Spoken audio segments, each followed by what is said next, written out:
ഇന്ന് തന്നെ ഡൗൺലോഡ് ചെയ്യൂ. കാണൂ നിങ്ങളുടെ ഫേവറേറ്റ് ഷോസ്. സച്ചേട്ടന് എന്താ പറ്റിയേ? എന്തോ വലിയ ടെൻഷൻ ഉള്ളതുപോലെ. നമ്മുടെ മൂക്ക് എന്തെങ്കിലും? മോൾക്കൊരു കുഴപ്പമില്ല. അങ്ങനെ പറഞ്ഞാൽ ഞാൻ വിശ്വസിക്കില്ല. സച്ചേട്ടന്റെ മുഖം ഒന്ന് മാറിയാ എനിക്കറിയില്ലേ. മൂക്ക് എന്തെങ്കിലും പ്രശ്നമുണ്ടോ? സത്യം പറ സച്ചേട്ടാ, എന്താ ഉണ്ടായേ? അത് പിന്നെ ഞാനിങ്ങോട്ട് വരുമ്പോ ഒരു ആക്സിഡന്റ് പറ്റിയ ഡെഡ് ബോഡി. ഓ, അതാണോ കാര്യം? എന്തിനതൊക്കെ നോക്കാൻ പോയേ? എനിക്കാണെങ്കിൽ അതൊക്കെ കാണുന്നെന്നെ പേടിയാ.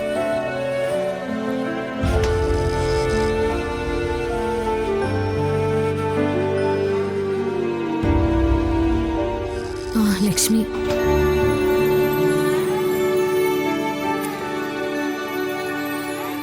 ഇരിക്കെ. ഇപ്പൊ എങ്ങനെയുണ്ട്? എനിക്ക് കുഴപ്പമൊന്നുമില്ല.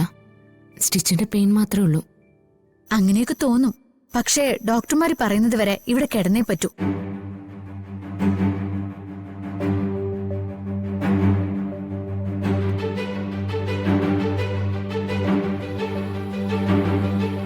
അല്ല, സച്ചേട്ടൻ ഇന്നലെ ഉറങ്ങിയില്ലേ? മുഖത്ത് നല്ല ക്ഷീണമുണ്ടല്ലോ. ആ കാര്യം ഞാനിപ്പോ ചോദിച്ചതേ ഉള്ളൂ. ഏതോ ഡെഡ് ബോഡി കണ്ട് പേടിച്ചതിന്റെ ടെൻഷനിലാ സച്ചേട്ടൻ. സച്ചേട്ടൻ വേണമെങ്കിൽ ഒന്ന് വീട്ടിൽ പോയിട്ട് വന്നോളൂ. അർച്ചനയുടെ കൂടെ ഞാൻ ഇരുന്നോളാം.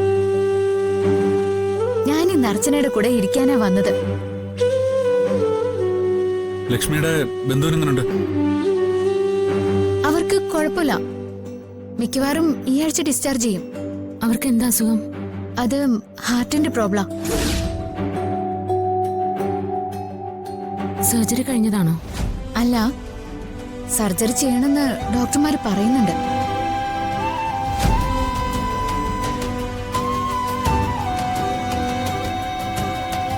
ലക്ഷ്മിക്ക് ഡയലേറ്റഡ് കാർഡിയോമയോപ്പതി എന്ന ഹാർട്ട് കണ്ടീഷനാണ്.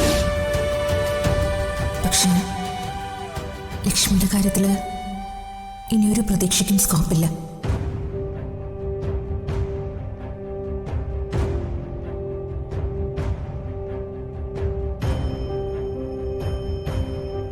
സച്ചേട്ടൻ എന്താ ആലോചിക്കുന്നത്? ഞാനിവിടെ ഇരിക്കുന്നത് ഇഷ്ടമല്ലാന്നുണ്ടോ? ഏയ്, അതൊന്നുമില്ല. ലക്ഷ്മി വരുന്നത് സന്തോഷമല്ലേ? ലക്ഷ്മിക്ക് ചായ ഓർഡർ ചെയ്യട്ടെ? എനിക്കിപ്പോ ഒന്നും വേണ്ട. എന്നാ നിങ്ങളിരിക്കെ, ഞാനിപ്പോ വരാം. സാവധാനം വന്നാ മതി, ഞാൻ ഇവിടെ തന്നെയുണ്ട്.